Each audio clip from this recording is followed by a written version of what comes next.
तो इस पद में गोस्वामी तुलसीदास जी स्वीकार कर रहे हैं, मैं जानी, मैंने यह जान लिया। जानी का अर्थ है मैंने यह स्वीकार कर लिया। जान लिया का अर्थ क्या है? मया स्वीकृतम। भगवत पादारविंदे रतिर्नास्ति, ईमानदारी से स्वीकार कर लिया गया, मेरे हृदय में भगवान के चरणों का प्रेम नहीं है। क्यों? कैसे पता चला कि आपको भगवान का प्रेम नहीं है? बोले मैं जानी हरि पद रति नाही। क्यों नहीं? सपने हूँ नहीं विराग मन माही। सपने हूँ नहीं विराग मन माही। स्वप्न में भी मन में वैराग्य नहीं है, इसलिए हमने जान लिया कि भगवान के चरणों में प्रेम नहीं है। क्योंकि अनुरागी की परिभाषा क्या है? रमा विलास राम अनुरागी।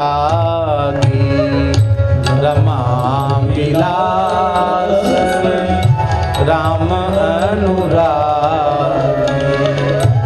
तजत बमन इव नर बड़भागी।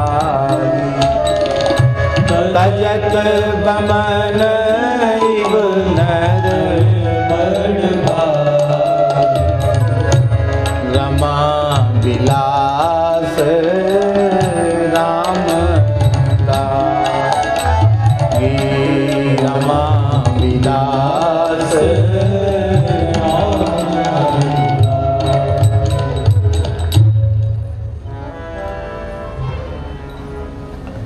हमारे मन में वैराग्य नहीं है। वैराग्य नहीं है इसलिए अनुराग नहीं है। क्योंकि अनुराग का गणित यह है कि जितने अंश में हमारे चित्त में शरीर संसार के प्रति राग होगा, उतने ही अंश में हम भगवान के प्रेम से वंचित रहेंगे। इसलिए शरीर संसार के प्रति जिनका सर्वथा राग समाप्त हो जाएगा, पूर्ण वैराग्य शरीर संसार से हो जाएगा, उनका परिपूर्ण अनुराग श्री रघुनाथ जी के चरणों में हो जाएगा।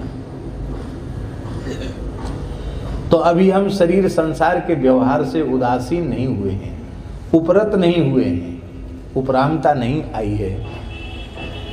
अभी संसार का व्यवहार हमें बहुत प्रिय लग रहा है, बहुत अच्छा लग रहा है। इसलिए ये बात पक्की है कि हरिपद रति नाही, भगवान के चरणों में हमारी प्रीति नहीं। हम लोग बड़े भाग्यशाली हैं, हमारे पचकुइया वाले पूज्य श्री महाराज जी कृपा करके पधारे हैं। नारायण प्रणाम। मैं जानी हरिपद रति नाही। मैं जानी हरिपद रति नाही। सपने हूँ नहीं विराग मन माही। सपने हूँ नहीं विराग मन माही। मैं जानी हरिपद रति नाही। मैं जानी हरि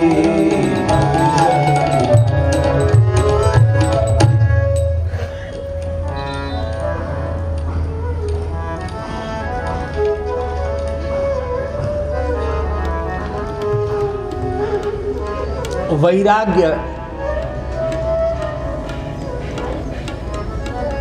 उत्पन्न क्यों नहीं होता?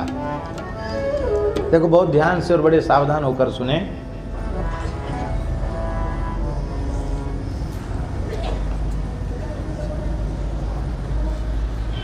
संसार की किसी भी वस्तु के प्रति, पदार्थ के प्रति जब तक हमारे चित्त में महत्व बुद्धि रहेगी तब तक उससे हमारा मन हटेगा नहीं। तो सबसे पहले संसार का मान, बड़ाई, पद, प्रतिष्ठा, ऐश्वर्य सबके प्रति हमारे चित्त में यह बात पक्की होनी, इनके प्रति हमारे चित्त में महत्व बुद्धि न हो। जिसके प्रति महत्व बुद्धि होगी उसका तो संग्रह किया जाएगा, इनके प्रति हमारी महत्व बुद्धि न हो। वैराग्य बढ़ता कैसे है और वैराग्य घटता कैसे है? क्योंकि जीवन में वैराग्य बहुत जरूरी है। वैराग्य के बिना श्री राम जी के चरणों में अनुराग नहीं होगा। उसके कई साधन हैं। पहला साधन है वैराग्यवान महापुरुषों का संग करना। वैराग्य किसी बाहरी क्रिया का नाम नहीं है। वैराग्य अंतःकरण की एक वृत्ति है। बाहरी क्रिया का नाम वैराग्य नहीं है। भले ही नंगे रहने लग जाओ, चाहे जैसी तपस्या करने लग जाओ, वैराग्य नहीं है।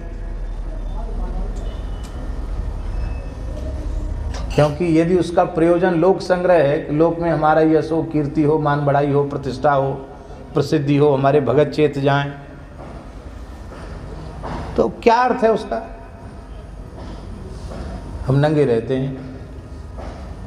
84 लाख योनि में कपड़ा पहनने वाले कितने हैं? क्या हुआ नंगे रहने से?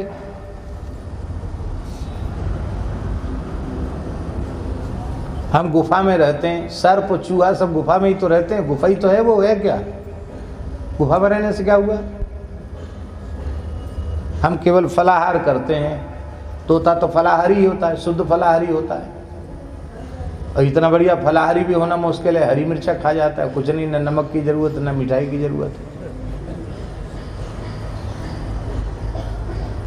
तो हम सारे शरीर में धूल मिट्टी लगाते हैं। गधा तो रेंगते रेंगते उसी में लौटता है, हमारे घूर पर ही लौटता है, सब शरीर में धूल लपेट लेता है।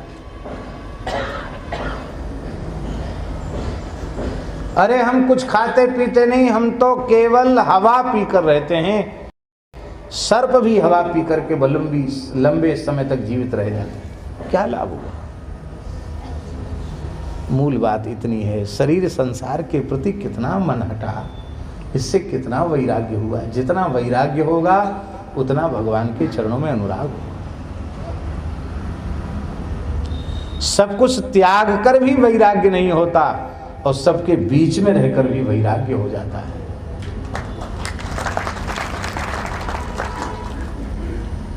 सबके बीच में रहकर भी वैराग्य, क्योंकि वैराग्य किसी बाह्य क्रिया का नाम है ही नहीं। वैराग्य तो अंतःकरण की वृत्ति है।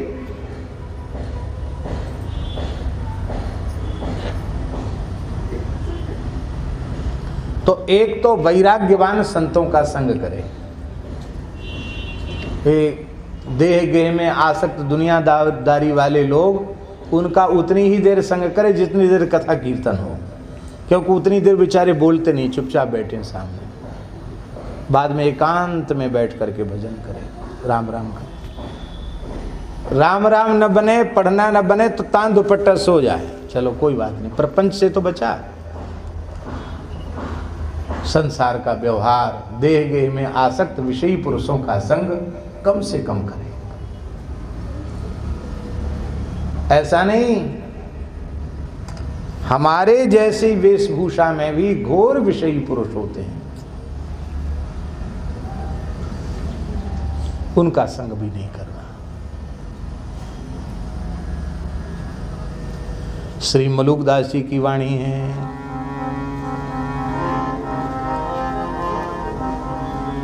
बहुत सुंदर साखी है मलुकदास जी। माया मगन महंत के, माया मगन महंत के, तुम मत बैठो पास। कौड़ी लागे लड़ी मरे, कथनी कथे 50।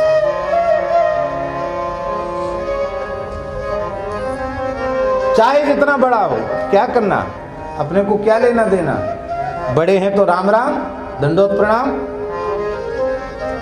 पर जिन्हें शरीर संसार से वैराग्य है, ऐसे महात्माओं का संग करना। ऐसे महात्मा ना मिले तो उन महान वैराग्यवान संतों के चरित्रों को पढ़ना, उससे अपनी कमी दिखाई पड़ती है, अपने हृदय का वैराग्य पुष्ट होता है।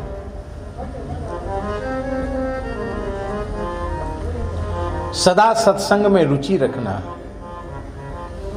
और अंतिम साधन है सतत अपने वैराग्य में न्यूनता का अनुभव करना, कमी का अनुभव करना, अपने वैराग्य से कभी संतुष्ट न होना।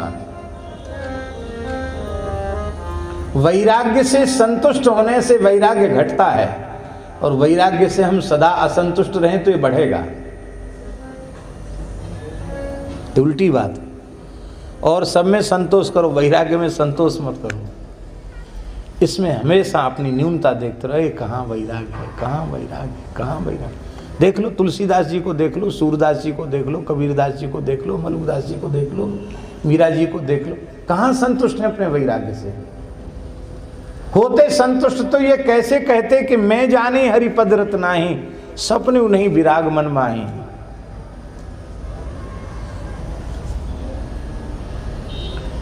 कितने मठ मंदिर बनाए तुलसीदास जी महाराज ने, कितने आश्रम बनाए, कितने चेले बनाए।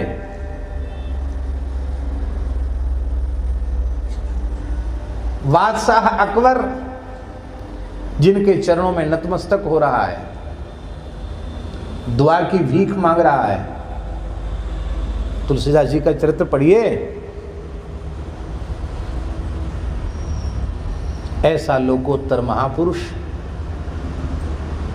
अपने संपूर्ण जीवन में, बाबा 126 वर्ष तक तुलसीदास जी विराजे, लेकिन क्या वैराग्यपूर्ण रहनी है श्री तुलसीदास जी महाराज की, क्या कहें।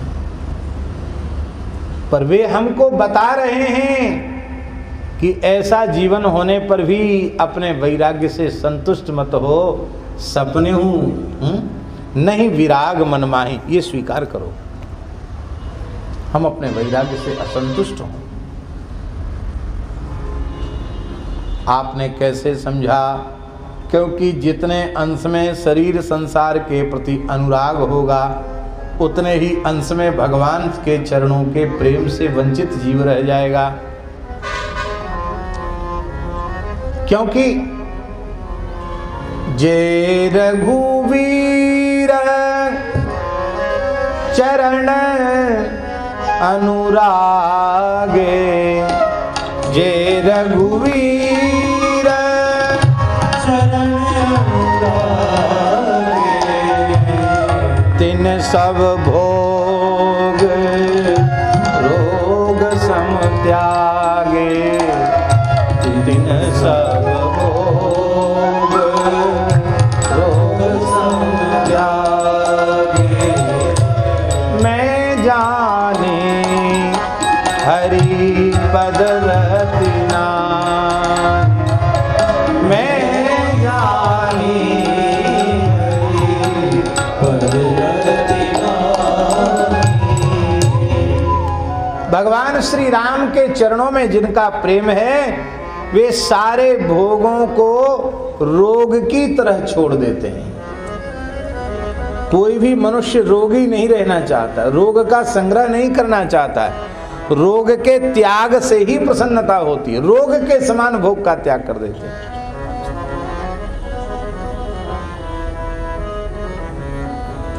आज शासन सत्ता में बने रहने के लिए राजनीतिक पार्टियां, राजनीतिक लोग क्या क्या नहीं करते हैं।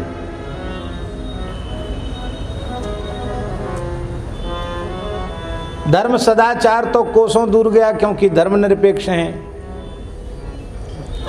धर्मनिरपेक्ष का अर्थ है अधर्म सापेक्ष। वेदादि शास्त्रों में श्रद्धा नहीं है, वर्णाश्रम में श्रद्धा नहीं है।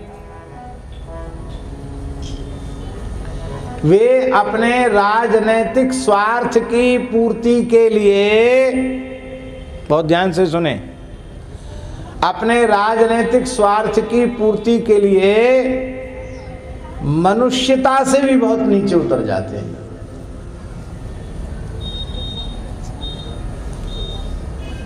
किस लिए? सत्ता में बने रहने के लिए, शासन में बने रहने के लिए, कुछ भी करने के लिए तैयार है, किसी भी सीमा तक जाने के लिए तैयार है। और वो भी सत्ता 5 साल भी पक्के कहाँ हैं। बीच में कोई समर्थन खींच ले तो जय सिया राम, कभी 13 दिन तो कभी 13 महीना, उसमें भी शाश्वत कहाँ है।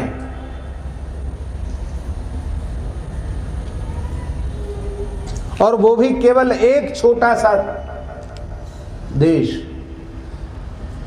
7 द्वीप और 7 समुद्र वाली पृथ्वी के एक छत्र सम्राट का पद निर्विरोध, बिना किसी विरोध के, सर्वसम्मति से श्री भरत जी को प्राप्त हो रहा है।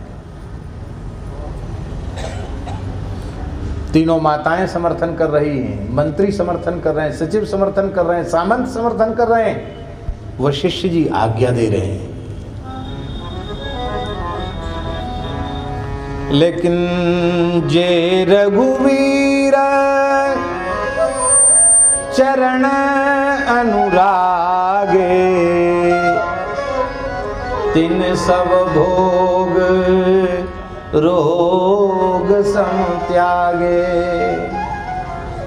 जिस राज सिंहासन को देखकर देवराज के मन में लोभ उत्पन्न होता था, जिस संपत्ति को देखकर कुबेर लज्जित हो जाते थे, वह राज्यश्री भरत जी का वर्ण करना चाहती है। लेकिन भरत जी देखते नहीं सिंहासन की तरफ, रोते हुए एक ही बात कहते हैं, आप ही दारुण दीनता सब ही कहूँ सिरुनाय, देखे बिन रघुनाथ पद जिए की जरनी न जाए।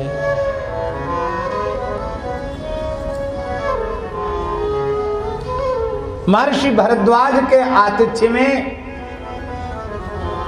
सब अयोध्यावासी भूल गए। वो कम प्रेमी नहीं थे राम जी के, अयोध्यावासी हैं। लेकिन महाराज जी अयोध्यावासी कहने लगे कि राम जी तो अपने पिता के सत्य की रक्षा में लगे हैं और अयोध्या तो सूनी हो गई, अयोध्या में है ही क्या। भरद्वाज जी के आश्रम में मौज है, यहीं रहना चाहिए। एक एक नागरिक की सेवा में 10-10 अप्सरा, सारे भोग, तो यही बहुत अच्छा है। उन्हें क्या पता था कि रात भर का खेल है। हमारे महाराज जी कहते थे कि सवेरे जब सब बढ़िया बढ़िया पलंगों पर सोए थे, बढ़िया सब सुख सुविधा थी, और सवेरे जब देखा तो सबने क्या देखा कि त्रिवेणी संगम की रीति में पड़े। बोलो वृंदावन बिहारी। और भरत जी, वो सारा वैभव भरत जी के आतिथ्य के लिए था।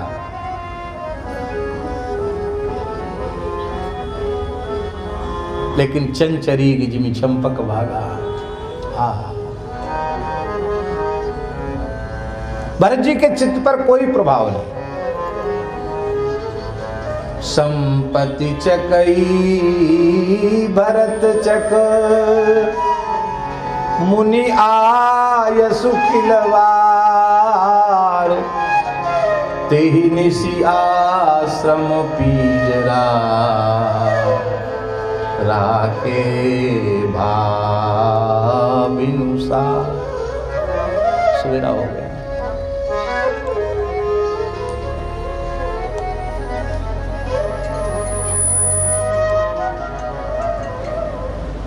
कुछ नहीं चाहिए भरत जी को।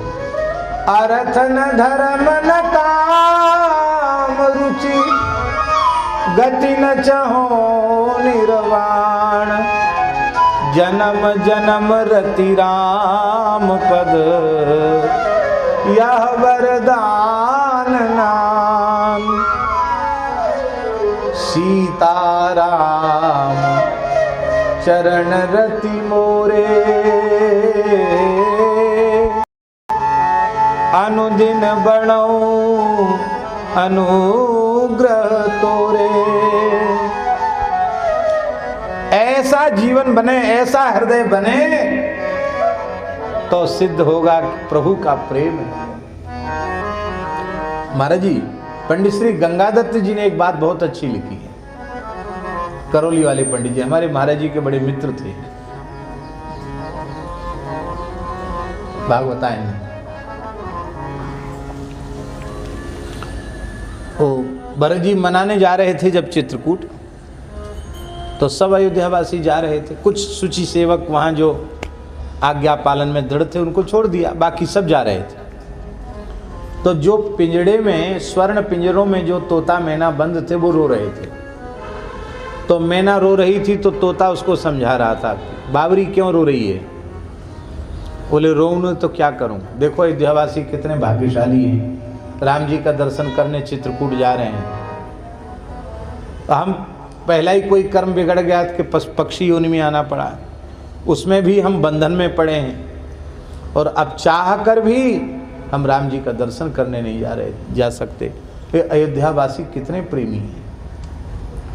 तो तोता ने पहले तो उसको समझाया, नहीं समझी, तब तोता ने उसको डांटते हुए कहा कि ए बाबरी चुप हो जा, ये सब प्रेमी नहीं है, ये सब प्रेमी नहीं है।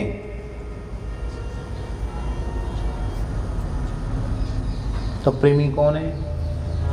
बोले प्रेमी एक तो था वो चला गया, एक तो था वो चला गया। पूरी अयोध्या में दो ही प्रेमी, एक तो चला गया, एक है। कौन चला गया? राम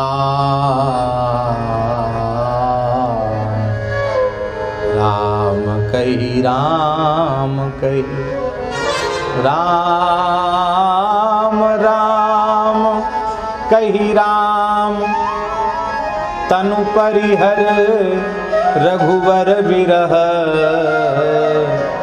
राव गयो सुरधाम। बंदौ अवध भुवाल, सत्य प्रेम जेहि राम पद, बिछुरत दीन दयाल, प्रिय तनु तृण इव परिहरऊ। एक प्रेमी जिसने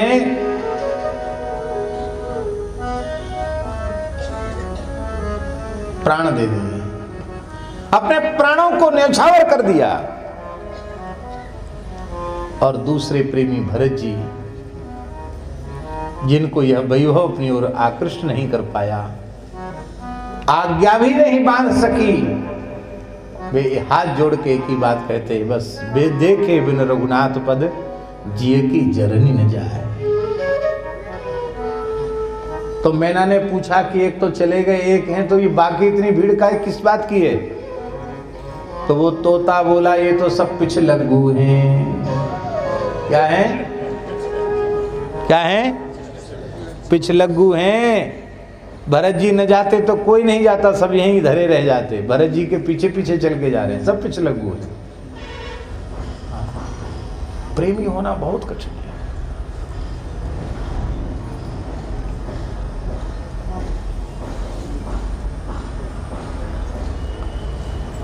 काम भुजंग डसत जब जाही, काम भुजंग डसत जब जाही, विषय नीव कटु लगत न ताही, विषय नीव कटु लगत न ताही, मैं जानी हरि पद रति नाहि, मैं जानी हरि पद रति नाहि।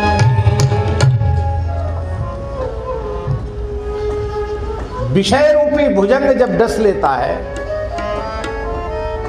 तो संसार के विषय रूपी जो नींव है, कड़ुआ, ये संसार के कड़ुए विषय अत्यंत स्वादिष्ट लगने लग जाते, मीठे लगने लग जाते। हमने अपनी आंखों से देखा है महाराज जी, सर्प का विष जिसके शरीर में व्याप्त हो जाता है, सर्प डस गया और विष की लहर आ रही है, तो झाड़ फूकने वाले लोग, झाड़ फूक करने वाले लोग मैर भरते हैं, तो झाड़ फूकने वाले लोग क्या करते हैं, उसको पत्ती खिलाते नीम की और उससे पूछते हैं कि पत्ती कैसी लग रही है, तो वो कहता है मीठी। क्या कहता है? नीम की पत्ती मीठी होती है, पर सर्प के विष के प्रभाव के कारण कड़वी नीम की पत्ती उसको मीठी लगने लग जाती है। तो तब तक वह झाड़ता रहता है जब तक वो पत्ती कड़वी न लगने लग जाए। कड़वी लगने लग जाती है तो फिर कहता है अब ठीक हो गया, अब इसको, अब जहर का प्रभाव शरीर पर नहीं है।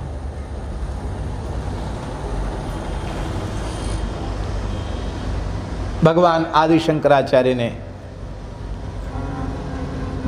इस भाव को एक स्तोत्र में कहा है। इस भाव से संबंधित पंक्ति ही हम बोल रहे हैं। प्रौढ़ोऽहं यौवनस्थो विषय विषधरै पंचभिर्मर्मसंधौ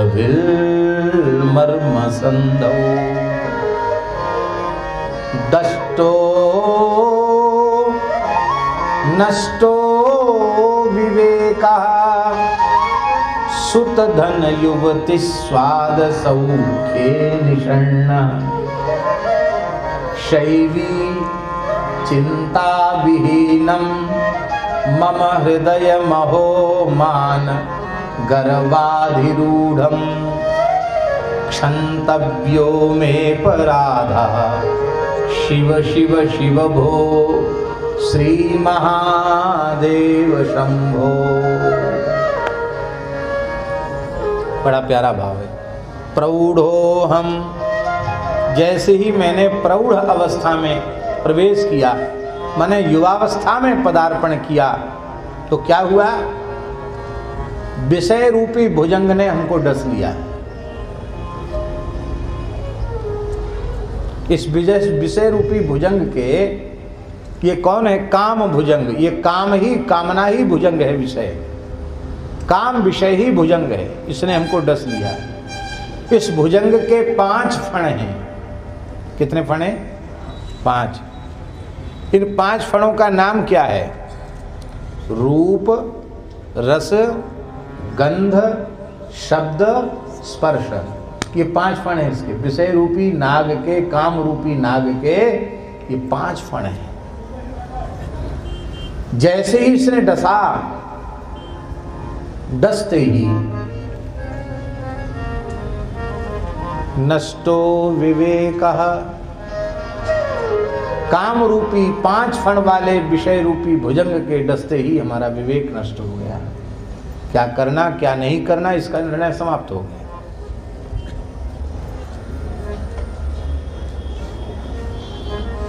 ब्रह्मानंद से विमुख कराकर इसने विषय के विष सिंधु में ढकेल दिया।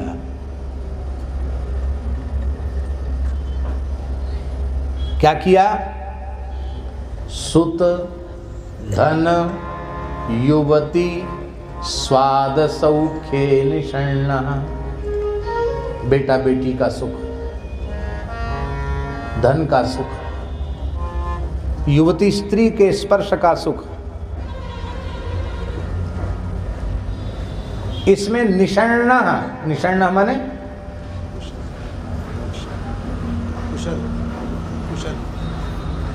निषण्णा का अर्थ है इसमें एकदम आकंठ डूबा हुआ, घुसा हुआ, प्रविष्ट, बैठ गया, उसी में डूब गया। ऐसा समझो जैसे गुलाब जामुन चाशनी की कढ़ाई में निषण्ण हो जाता है, जैसी जलेबी चाशनी की कढ़ाई में निषण्ण हो जाती है, ऐसे निषण्ण हो गया। बाहर भीतर से एक रस हो गया।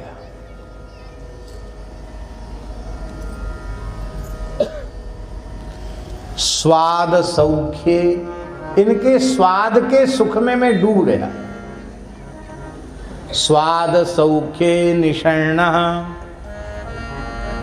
इसका परिणाम क्या हुआ? शैवी चिंता विहीनम, भगवत विषयक चिंतन छूट गया, इन्हीं की चिंता होने लगी।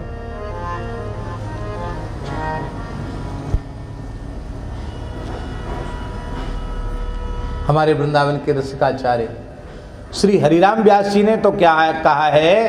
भेंटत सुतहि रेंट मुख लागत, सुख पावत जड़तात। भेंटत सुतहि रेंट मुख, रेंट माने नाक बहती ना, नाक। तो बच्चे को ऐसे करते हैं तो बच्चा नाक में खुजली चलती, नाक बह रही है, वो कंधे से ही यूँ करता है, वो पहुँच देता है, कुल्लई जैसी चिपक जाती है। उसको घृणा नहीं होती पिता को, मानो दक्षिण भुजांश को चंदन चर्चित कर दिया हो, ऐसा लगता है। सुख पावत जड़तात,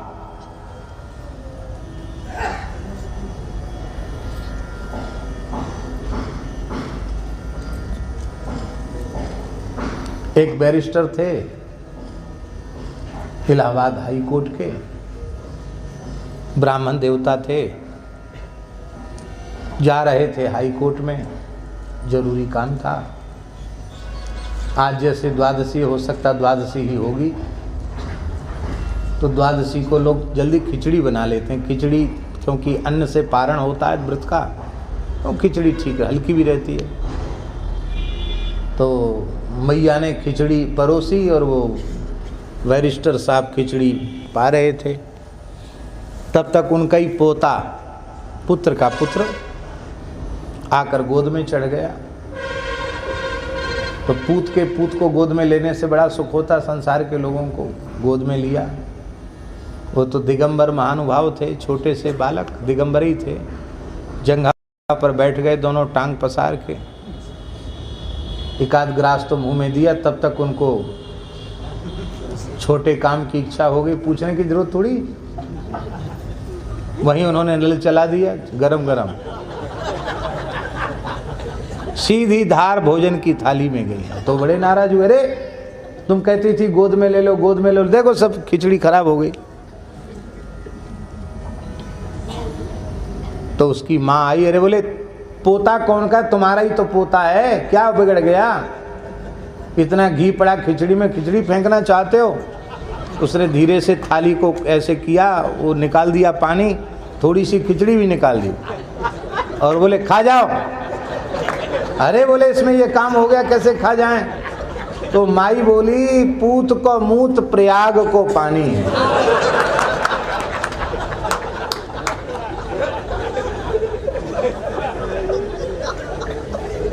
ये है मनुष्य की जड़ता।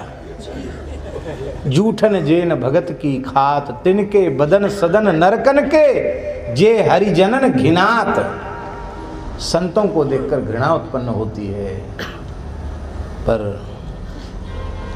काम विवश कामिनी के पीवत अधरन लार चुचात। जूठन जेन भगत की खात, तिनके बदन सदन नरकन के, जे हरिजनन घिनात। और वे विषयी पुरुष कामनी के अधर को अधर नहीं कहते, अधरामृत कहते हैं। आज तक देखा किसी विषयी पुरुष को अजरत अमृत की प्राप्ति करते हुए देखा? समय के पहले बूढ़े हो जाते, समय के पहले मर भी जाते हैं।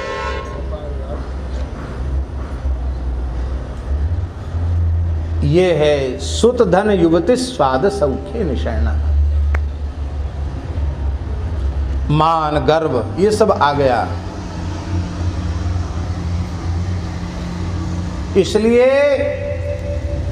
यदि संसार के भोग पदार्थ अच्छे लग रहे हैं तो समझना चाहिए कि विषय रूपी काम रूपी भुजंग ने हमको डसा हुआ है। ये झाड़ने फूकने वाले कौन हैं? ये रामचरितमानस, विनय पत्रिका, श्रीमद् भागवत, विष्णु पुराण, यही है गारुड़ मंत्र। हम ओझा वाला ही काम कर रहे हैं, झाड़ फूक वाला काम कर रहे हैं।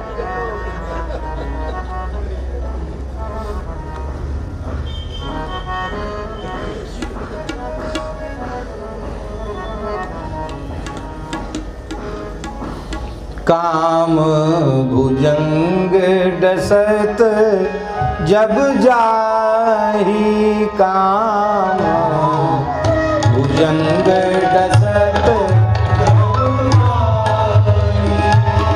विषय नीव कटु लगत न ताही, विषय नीव कटु लगत न ताही, मैं जानी हरि पद रति नाहि, मैं जानी हरि पद रति नाहि। भैया कथा सुनते सुनते, ये झाड़ फूक होते होते जिस दिन संसार के भोग विषय कड़वे लगने लग जाएं, समझ लेना चाहिए अब ये मुक्त हो गया। एक संत का स्मरण हो आया हमें, उनका नाम था श्री हीरादास जी। भिंड मुरैना जिले के संत थे महाराज जी, रामानंदी महात्मा थे।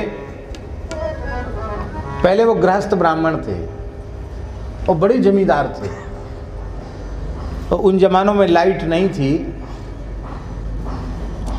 तो लालटेन जला करके, और गांव में एक कोई व्यक्ति जो थोड़ा बहुत अक्षर मिला के बाँचना जानता, ऐसा व्यक्ति रामचरितमानस की चौपाई बाँचता था, और जो अर्थ लिखा हुआ वो अर्थ बाँचता था, वो सब सुनते थे। ये सत्संग रोज होता था उनके यहाँ।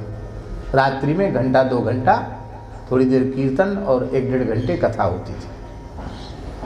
और जमींदार थे हीरादास जी, गृहस्थ थे, सुने। और बड़े रईस थे महाराज, हाथी घोड़ा सब थे उनके पास, बड़े रईस थे। बस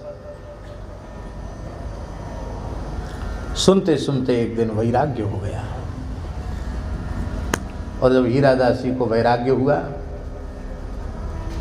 तो उठ के खड़े हो गए, बोले बस पंडित अब बाँचना, कथा बाँचना बंद कर दो, हो गई आज की कथा पूरी, और हमारे जीवन की कथा भी पूरी हो गई। अब हम प्रमाद में जी नहीं सकते, एक क्षण अब हम रह नहीं सकते। उनके संतान नहीं थी कोई।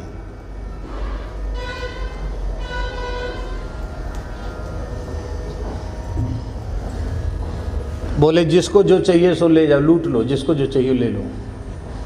अपनी पत्नी को बुला के कहा कि तुमको अपने घर उठा के जो कुछ ले जाना हो ले जाओ, आज रात सब लुटाने वाला हूं मैं। लोग सोचते थे क्या दिमाग में गर्मी चढ़ गई, क्या हो गया। उन्होंने तिजोरी खोल के सोने की हमील निकाल निकाल के कुत्ता कुत्तियों के गले में बांध कर उनको भगा दिया। कुत्ता कुत्तियों के गले में सोने के हमील बांध दिए, वाह जाओ। क्यों? इसके लोभ से तुमको कोई पालेगा तो तुमको 2 टुकड़े तो देगा। महाराज गांव में लूट मच गई उनके घर में, लूट लो, लूट, जिसको जो चाहिए ले जाओ। सब लुटा करके एक पिछोरी कंधे पर डालकर वे गृह त्यागी विरक्त हो गए। उनकी पिछोरी लटकती रहती थी और यहां आज दिखाई पड़ रहे हैं, और आज ही प्रयाग में भी दिखाई पड़ रहे हैं, हरिद्वार में भी दिखाई पड़ रहे हैं, बद्रीनाथ में भी दिखाई पड़ रहे हैं। ऐसे सिद्ध पुरुष हो गए हीरादास जी महाराज।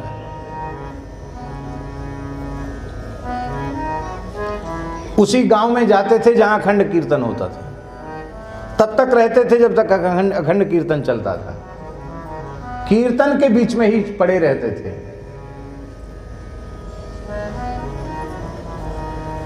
कोई चीज का संग्रह, एक शरीर पर जो कपड़ा वही कपड़ा।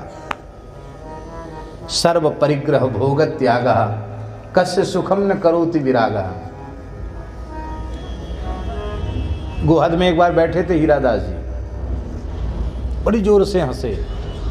कुछ छत्री लोग, ठाकुर लोग, रियासतदार बैठे थे। बोले बाबा हंसे क्यों? अरे बोले हम लोग फक्कड़ हैं, कभी हंसते हैं, कभी रोते हैं, कभी चिल्लाते हैं, कभी चीखते हैं, हमारे फेर में मत पड़ो, अपने काम धंधे में लगे रहो। नहीं बाबा बताना पड़ेगा, क्यों हंसे? बोले वृंदावन में कलाधारी आश्रम है, वहाँ हम तस्मई फेर रहे थे संतों की पंगत में, तो हमारी लंगोटी खुल गई। तो अब लंगोटी पहनते ही थे और कुछ पहनते नहीं थे। बोले हमारी लंगोटी खुल गई तो सब हंसने लग गए, तो सबको हंसते देखकर हम भी हंसने लगे। अरे बोले बाबा जी दिमाग तो आपका ठीक है, आप कहाँ यहाँ भिंड जिले गोहद में बैठे हो, कहाँ वृंदावन कलाधारी आश्रम, वहाँ लंगोटी खुल गई। बोले हम इसलिए तो कहते थे कि तुम मत पूछो, अब बताया तो विश्वास नहीं करते हो।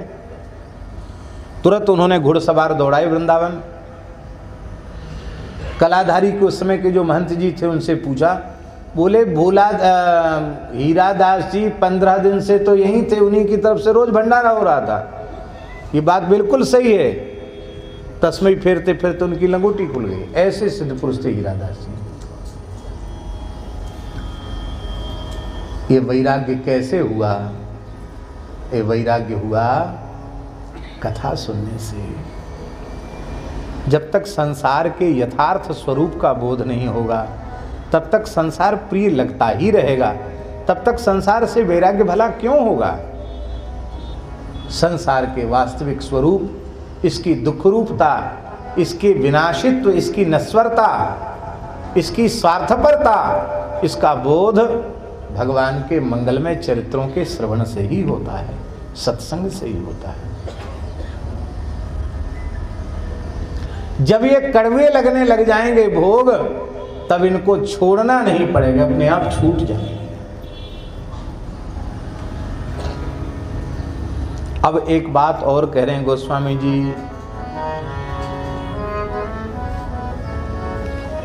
कि असमंजस अस हृदय विचारी, असमंजस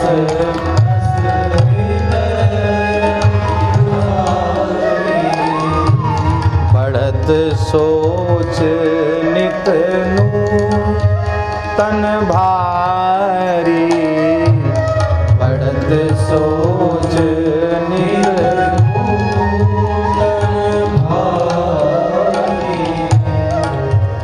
हे प्रभु, ज्ञानवान न होते हुए हमने अपने को ज्ञानी मान लिया, वैराग्यवान न होते हुए अपने को वैराग्यवान मान लिया, हरि भक्त न होते हुए अपने को भक्त मान लिया। वैराग्य तो स्वप्न में भी नहीं है।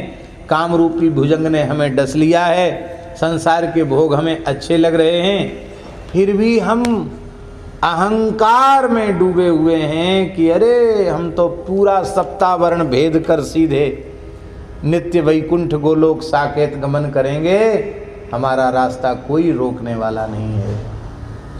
यदि ऐसी स्थिति तेरे चित्त की है, गोस्वामी जी कह रहे हैं, तब तो तेरे कल्याण में असमंजस बना ही रहेगा। जब तक ऐसा जीवन है तब तक तेरे कल्याण में संदेह ही रहेगा, असमंजस रहेगा। और अब इस असमंजस की अवस्था में पहुंचकर हमें बड़ी भारी पीड़ा हो रही है। क्या पीड़ा हो रही है? बोले पीड़ा इसलिए हो रही है कि इतना जीवन तो व्यर्थ चला गया।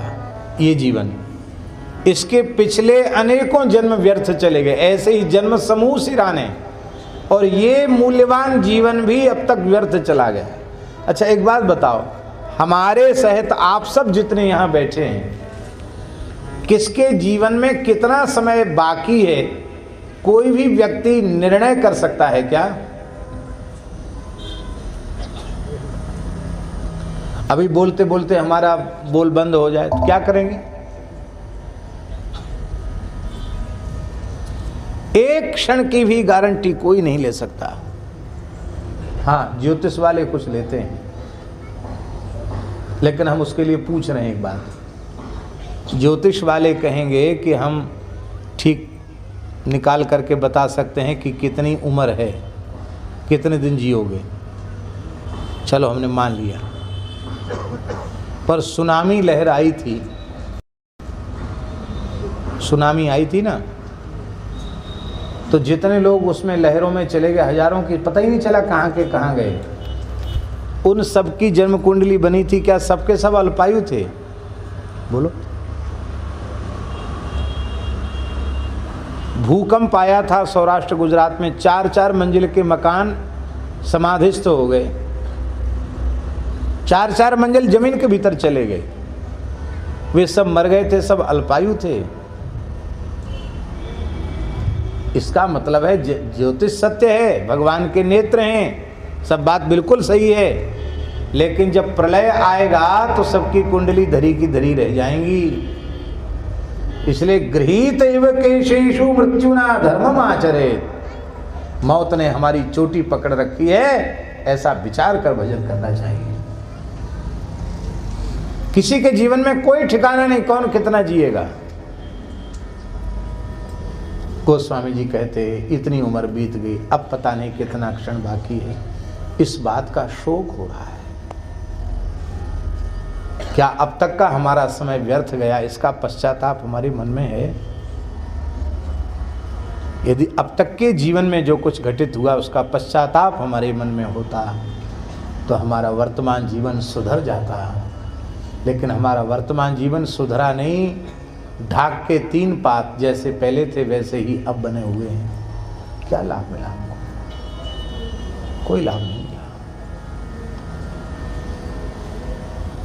देखो, श्वेत वस्त्र होता है, उसको आप ऐसे ऐसे उंगली से थोड़ी देर तक करो तो उसमें धब्बा आ जाएगा।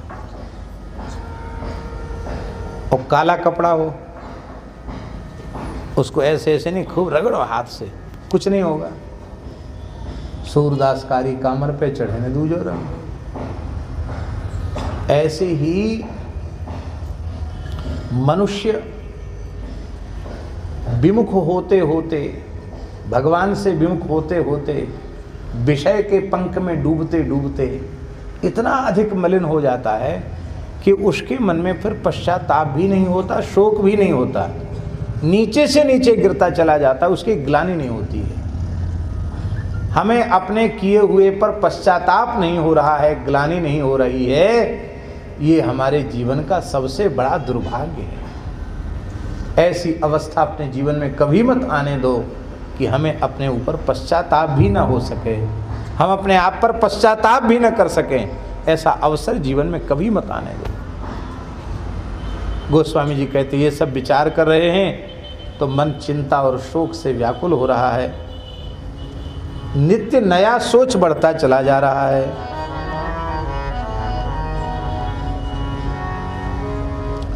दुख क्या है? इस पद में महाराज जी दुख की परिभाषा, दुख क्या है? शरीर संसार में राग और भगवान से विमुखता, यही दुख है। शरीर संसार से वैराग्य और भगवान के चरणों में अनुराग, यही सुख है। ठीक है? शरीर संसार से वैराग्य और भगवान के चरणों में अनुराग, इसी का नाम सुख है। और शरीर संसार के प्रति वैराग्य और भगवान से विमुखता, इसी का नाम है दुख। गोस्वामी जी कहते हैं हे प्रभु, हम तो विषयों की तरफ औंधे पड़े हैं, आप ही उलटकर अपनी भुजाओं में भर करके, आजानुलंबित भुजाओं में से उठा करके, हे कृपामय करुणामय रघुनाथ, आप बरबस हमको अपने सन्मुख कर लीजिए। अब मेरे पास कोई साधन नहीं है महाराज जी, ये पूर्ण शरणागति का भाव है। अब मेरा ज्ञान, मेरी योग्यता, मेरा साधन मेरा कल्याण करने में समर्थ नहीं। हे नाथ, हे रघुनाथ, अब तो सब कुछ न्यौछावर है आपके चरणों में। क्या कह रहे हैं? जब कब राम कृपा दुख जाई, जब कब राम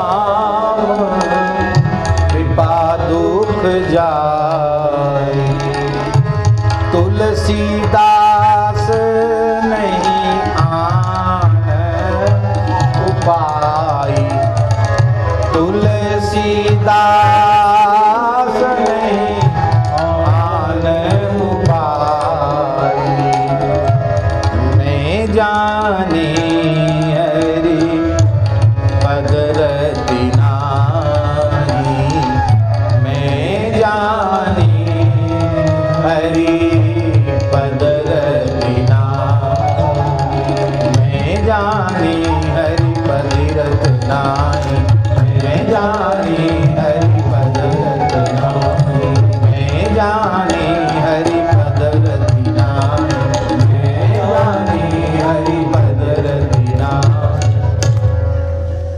जय जय श्री राधे। जब कभी भी दुख जाएगा तो राम जी की कृपा से ही जाएगा, और दूसरा कोई उपाय नहीं है, दूसरा कोई साधन नहीं है। अब राम जी की कृपा पर सारी बात आधारित हो गई है। राम जी की कृपा तो सब पर है। ऐसा कोई प्राणी है जिस पर भगवान की कृपा न हो? भगवान की कृपा सभी जीवों पर बनी हुई है। नास्तिक से नास्तिक के ऊपर भी भगवान की कृपा है। कृपा के बिना हम क्षणार्ध जीवित भी नहीं रह सकते। ये सामान्य कृपा है। जिस विशेष कृपा से ये दुख दोष की निवृत्ति होगी और भगवदीय सुख प्राप्त होगा, प्रेमानंद की अनुभूति होगी, वो जो सुख है शरणागति का सुख, भगवत प्रेम का सुख, उसकी प्राप्ति जो होगी, उसके लिए राम जी की कृपा की आवश्यकता पड़ेगी, विशेष कृपा की आवश्यकता पड़ेगी। और विशेष कृपा किस पर होगी? मन क्रम बचन छाड़ी चतुराई, मन क्रम बचन छाड़ी चतुराई, भजत कृपा करी है रघुराई, भजत कृपा करी है रघुराई। मन से, कर्म से और वचन से छल कपट त्याग दो,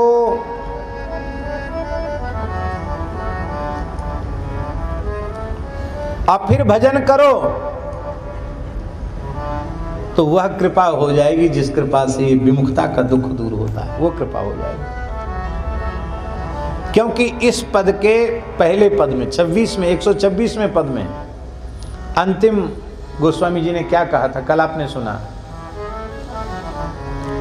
तुलसीदास बिनु ऐसी मटी लाए, तुलसीदास बिनु ऐसे मटी लाए, तुलसीदास बिनु ऐसी मटी आए, तुलसीदास बिनु ऐसे मटी आए, मिलहि न राम कपट लोलाए, मिलहि न राम कपट लोलाए, मिलहि न राम कपट लोलाए,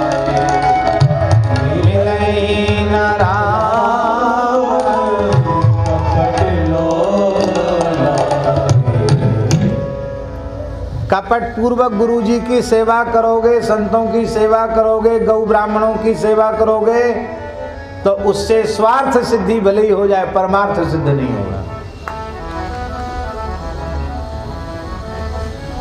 कपट पूर्वक भजन करोगे, भक्ति करोगे, भगवान की सेवा करोगे तो उससे उदर पूर्ति भले ही हो जाए, संसार की जय जयकार भले ही मिल जाए, पर भगवान का अनुराग नहीं मिलेगा। इसलिए निष्कपट भाव से हरि गुरु संतों की सेवा करो, इनकी भक्ति करो। कपट रहित होकर के लौ लगाओ तो ये काम बनेगा। तो वह कृपा होगी जिसके लिए का मन क्रम वचन छाण चतुराई, भजत कृपा करी नहीं रघुराई। कपट क्या है महाराज जी? आवरण ही कपट है, आवरण ही कपट है। पारसमणि उसके निकट लौह रख दिया जाए, निश्चित स्वर्ण हो जाएगा, पर उस लौह को आवृत कर दिया जाए, कागज अखबार लपेट दिया जाए, कपड़ा लपेट दिया जाए, पत्ते लपेट दिए जाए, आवरण उस पर चढ़ा दिया जाए, तो वो सैकड़ों वर्ष तक भी पारसमणि के पास रखा रहे तो भी उसमें परिवर्तन नहीं होगा, क्योंकि आवरण हटना जरूरी है। आवरण हटने को कहते पट खुलना, पट खुलना जरूरी है। निश्चल निष्कपट भाव, जैसे निश्चल निष्कपट भाव से गुरु महाराज की सेवा श्री हरिहर भोले भगवान जी ने की, तो हरिहर भोले भगवान जी के पट खुल गए, गुरु शिष्य में भेद खत्म हो गया। बड़े दादाजी और छोटे दादाजी दो होकर भी एक हो गए, एक होकर भी दो हो गए। और बड़े सरकार की छोटे सरकार ने एकदम निष्कपट भाव से सेवा की। क्यों न करे थे सेवा? जब शरीर सेवा के लायक नहीं था उस समय भी सेवा की। जब यहाँ से धड़ काम नहीं करता था उस समय भी गुरुजी की खूब सेवा की। गुरुजी ने कहा जा दिल्ली दरबार, तो दिल्ली दरबार चले गए और फिर गुरुजी की सेवा के लिए दिव्य स्वरूप लेकर के आए। तो ऐसी सेवा की, ऐसी सेवा की कि भगवान जाने साधन क्या आप करते होंगे, ये तो भगवान जाने, दादाजी जाने, लेकिन जो कुछ आपके जीवन में दिखाई पड़ रहा है ये है पूज्य श्री दादाजी की, हरिहर भोले भगवान जी की और उन्हीं के स्वरूप श्री गुरु महाराज की निष्कपट सेवा का ही ये परिणाम है। हमें तो कोई एक छटा का आटा न दे मांगने से महाराज, ये जो कुछ है यह केवल और केवल दादाजी की कृपा, गुरुजनों का प्रसाद। जो कुछ जिसकी मनोरथ या कामना पूरी हो रही है उसमें भी अपना कुछ नहीं है, उसमें केवल और केवल अपने गुरुओं की कृपा है। इसलिए सारे साधन एक और श्री गुरुदेव की निष्कपट सेवा एक और।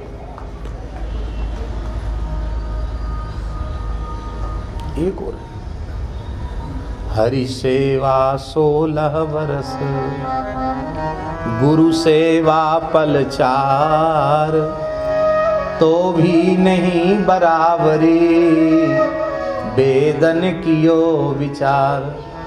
भक्ति सागर नामक ग्रंथ में श्री चरणदास जी महाराज की ये साखी है।